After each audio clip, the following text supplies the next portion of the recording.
¿Qué tal? ¿Cómo les va? En Perfiles de hoy tenemos el gusto de tener a Mercedes de Petris, integra el equipo, ese fabuloso equipo de la Fundación Conin, en ayuda fundamentalmente a los chicos desnutridos de Santa Fe, a sus familias.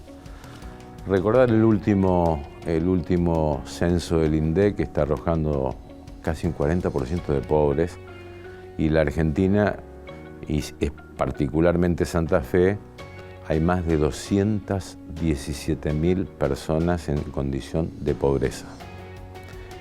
Es decir, ¿qué es lo que está ocurriendo cuando organizaciones, fundaciones aportan ese grano de arena que el Estado no aporta? Es decir, ¿cómo lo hacen? ¿De qué forma? ¿Cómo se trabaja con un nene, un bebé de 0 a 5 años, donde la alimentación es fundamental para el futuro aprendizaje y educación de ese chico? Algunos relevamientos, por ejemplo, de los sin techo de los barrios más carecientes de Santa Fe, están arrojando que el 80% de los chicos no terminan la escuela secundaria. No terminan la escuela secundaria. Bueno, vamos a ver cómo trabaja la Fundación Conin con Mercedes de Petris. Integra, repito, este equipo de voluntarios que van a asistir no solamente a estos chicos que tal vez uno los ve en un estado que parece ser óptimo, pero también tienen obesidad, ¿no? Y obesidad por malnutrición. Enseguida con Mercedes de Petris.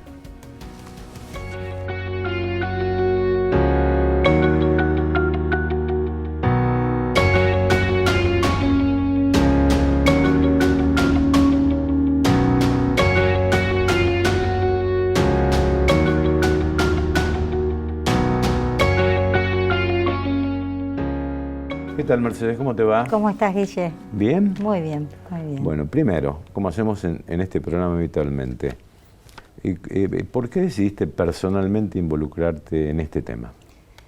Mira, yo hace, creo que 12, 13 años, cuando la Fundación recién arrancaba en Santa Fe, se estaba formando, todavía no tenían un lugar, no había chicos, no había nada, simplemente era una idea.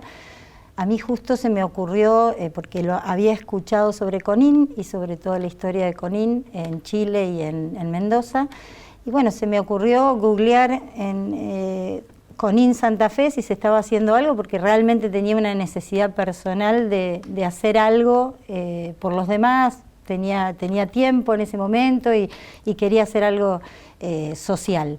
Y bueno, me puse en contacto con la gente que ya estaba armando esto y desde entonces formo parte como voluntaria y ahora en la comisión directiva desde hace unos años. Contame un día de Conin.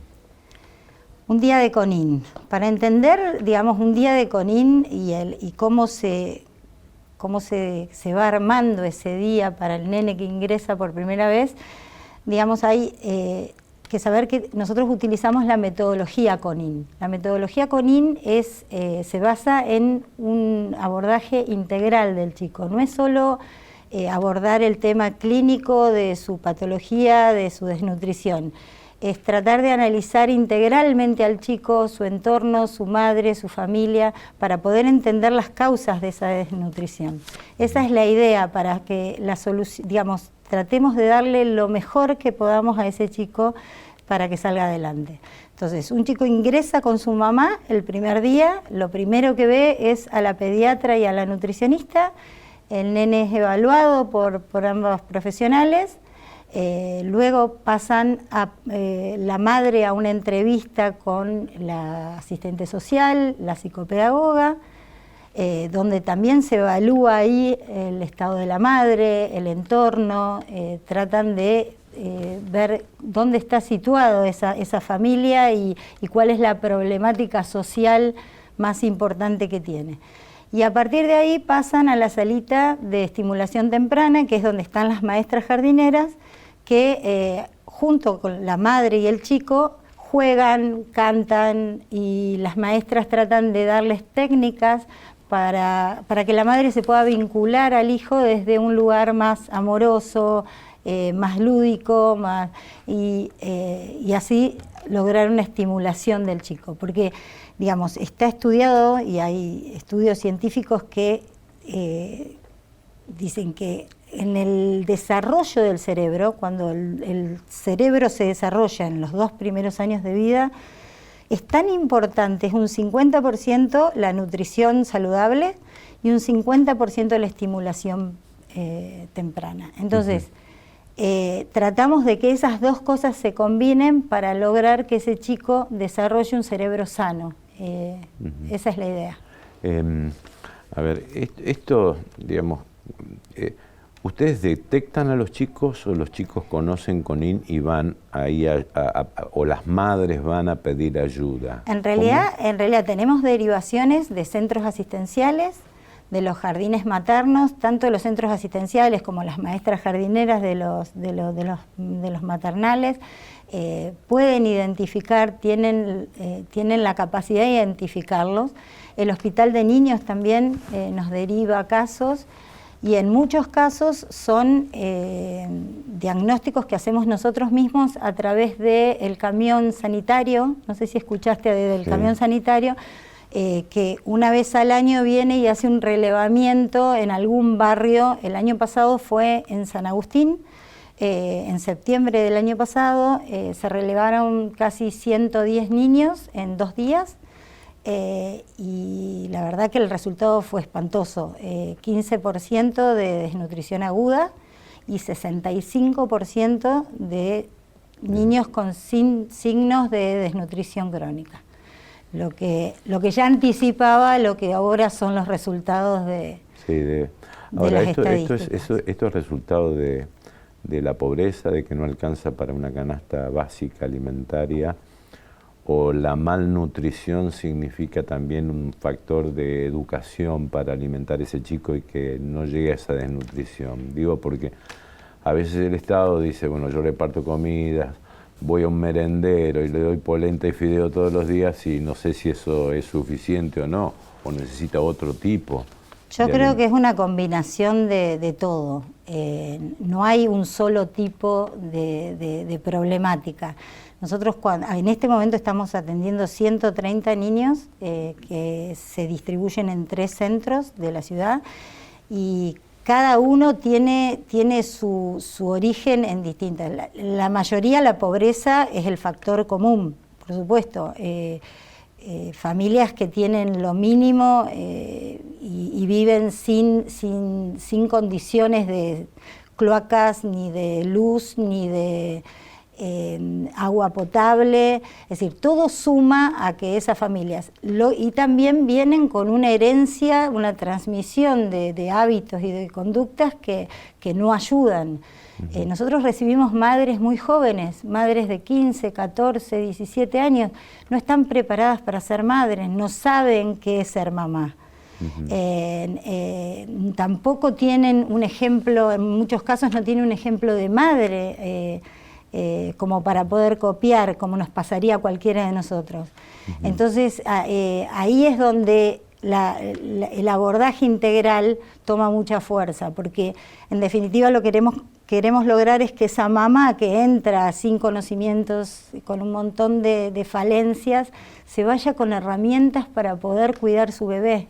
¿A qué llamas herramientas? Si se pueden aprender oficios. Una vez que yo te contaba el recorrido del primer día, una vez que empiezan el tratamiento, pasan por el pediatra para hacer el control, los chicos quedan en la salita de jardín de infantes, y las madres participan todas las semanas de distintos talleres, charlas, es decir, la nutricionista les da talleres de cocina, de cómo cocinar con elementos de estación, baratos y sin gastar mucho. Todo está armado para que ellas puedan hacer su propia comida, inclusive talleres de huerta, para poder en el patio de su casa armar una huertita, talleres de cuidado personal, talleres de violencia de género, talleres de violencia familiar, es decir, cada vez que van, ellas tienen una charla con uno de los especialistas donde les van enseñando o dando herramientas para poder enfrentar el entorno que nosotros no se lo podemos cambiar. Ellas cuando salen del centro vuelven a su casa y ahí es donde tienen que aplicar todo lo que nosotros intentamos transmitirles para que ese chico crezca sano y se recupere. Una pequeña pausa, ¿te parece? Dale. Enseguida regresamos con Mercedes de Petris.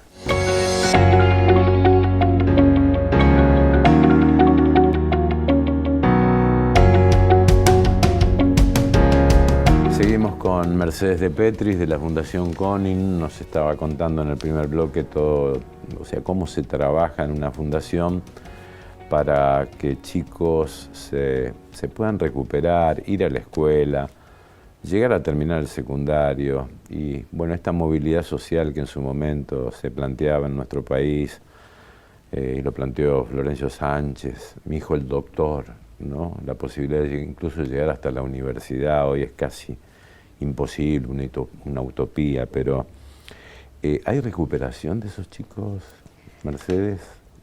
Mucho depende de en qué momento de la desnutrición se lo recibe. Si está dentro de los 2 primeros años, la probabilidad de recuperación es mucho mayor. Después de esa edad siempre es más difícil y depende también la gravedad de cada caso. Normalmente un cerebro de un chico de 2 años que no fue incentivado, que no fue bien alimentado, probablemente tenga un sistema neurológico que no le permita terminar una escuela primaria. Eso está probado. Es un chico que no va a tener la capacidad de entender un montón de cosas, no va a tener va a tener mucha dificultad para conseguir trabajo el día de mañana y en muchos casos se ve que son los casos que caen en la drogadicción, en la delincuencia, es decir, es el alto porcentaje. ¿Por qué? Porque son cerebros que no pudieron desarrollarse correctamente y el potencial no lo pueden... Sí, bueno, arrancan por un camino que tal vez es sin salida, ¿no? Porque tal vez la escuela no sea el futuro, el horizonte de ellos, ¿no? Entonces... Claro, es como, y que tampoco lo heredaron, es decir, no tienen también una familia, un entorno que los empuje a eso, porque esto se viene dando de generación en generación. Ya venimos con 2 generaciones prácticamente de pobreza, entonces es como que no tienen a nadie que les dé el ejemplo y que los incentive a querer ser mejores. Por eso es muy importante que se tome el caso de... antes de los 2, 3 años, que es cuando se puede llegar a recuperar y se puede lograr un cambio, una transformación. Ustedes hicieron varios talleres y ponen también el acento en los casos de violencia familiar, ¿no? Es decir, ¿qué ocurre en estos casos? Incluso estadísticamente en la justicia la mayoría de los abusos son intrafamiliares, Totalmente. ¿no? O sea, no me imagino, o contanos vos, una madre muy joven que vive una crisis familiar de abuso y encima tiene que saber a su chico desnutrido, ¿no? ¿Lo viviste eso? Hay casos, hemos tenido un montón de casos donde viven violencias de género, violencia familiar, también producto de que la mayoría vive hacinado, es decir, viven muchos integrantes de la familia durmiendo en un mismo lugar, compartiendo todo. Los casos más graves que hemos tenido casos muy serios, donde donde la madre ha llegado al centro golpeada y es más, ha habido también violencia sobre el niño. En esos casos se trabaja en conjunto con el Ministerio de Desarrollo Social. Es decir, ellos están con nosotros colaborando permanentemente con los casos extremos, así también como el Ministerio de Género y que también digamos, se trabaja en colaboración con ellos, ¿no? Para los casos más serios. Claro. Vinculado a este caso, también trabajaron sobre el libro Yo elijo, de Elena Moncada. Vamos a recordar que escribe su historia de la prostitución, de haber sido drogada y de lo que significa esto, ¿no? Y me imagino que también sean este tipo de casos de chicas que bueno, son empujadas a la prostitución, son drogadas y bueno, no tienen un lugar donde cobijarse, por llamarlo de alguna forma, ¿no? Sí, sí, sí, chicas con problemas de droga, montón. Es increíble lo que ha avanzado la droga en esos barrios y lo que eso trae aparejado, ¿no? La violencia, ellos hablan lo balearon a mi hermano como si estuviesen hablando de cualquier cosa, es decir, como si lo vieran en televisión, una novela. Tal cual, es como una cosa que lo tienen tan normalizado. Que asusta. Es tan diferente a nuestra realidad que realmente asusta. Pero bueno, para eso están las excelentes profesionales que hacen un trabajo increíble, que le meten una pasión y un compromiso tremendo. Y bueno, y muchas de esas madres que llegan en estados tremendos, salen egresadas porque hay un momento en donde se las egresa del programa, donde salen, se las dan de alta, y vos notás unos cambios increíbles, ¿entendés? Es como tan gratificante ver eso, ese cambio, esa transformación en esa mamá que entró desesperada y qué sé yo, y sale con algo de esperanza de vida. ¿Y vuelven a la fundación a veces? Una vez que se los da de alta, van a visitarnos, sobre todo los primeros años. Los primeros años tienden a aparecer con los chicos para que los vean, para que las chicas las vean. Y sí, es como que se forma como una relación muy cercana entre las profesionales y las madres. Te hago una pregunta, también personal, ¿no? Porque en la agenda política del gobierno parece estar muy ajena a este tema, ¿no? Porque a ver quién se echa la culpa más a la pobreza, quién generó más o menos pobreza mirando al pasado, sin tratando de proponer algo. Es decir, ¿qué sentís en lo personalmente cuando te llega un chico y vos estás en el dilema de si ese chico puede ser alguien el día de mañana? ¿Qué sentís en lo personal? En mi caso me genera varias sensaciones. Por un lado, una tristeza tremenda y por otro lado, estando ahí, un compromiso a que tenemos que luchar por cada chico que ingresa y tratar de cambiarles la vida de alguna forma. Nosotros hoy no tenemos ayuda ni de Nación ni de la Municipalidad, sí de la provincia, en estos dos ministerios que te mencioné, Desarrollo y Género, en algunos convenios que hemos podido cerrar, pero la verdad que en el caso nuestro, nosotros nos sentimos muy solos, es decir, como que no tenemos un acompañamiento por parte del gobierno serio, ¿no?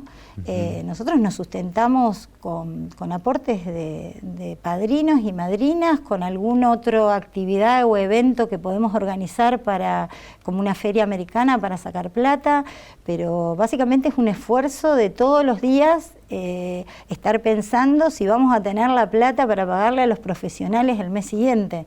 Es decir, es una realidad muy dura donde me imagino un ideal donde podamos tener la tranquilidad de trabajar y de poder abrir más días los centros para poder atender más chicos. Hay chicos en lista de espera y no los podemos atender porque no tenemos los fondos para abrir una vez más por semana y pagar esos sueldos. Es decir, trabajamos realmente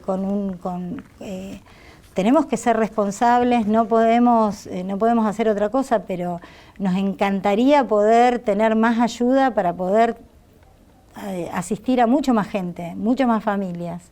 Pero hoy por hoy estamos bastante restringidos con el tema. ¿Y la respuesta de la sociedad más allá del Estado? ¿Cómo la ves? Yo sé que hay un montón de gente generosa.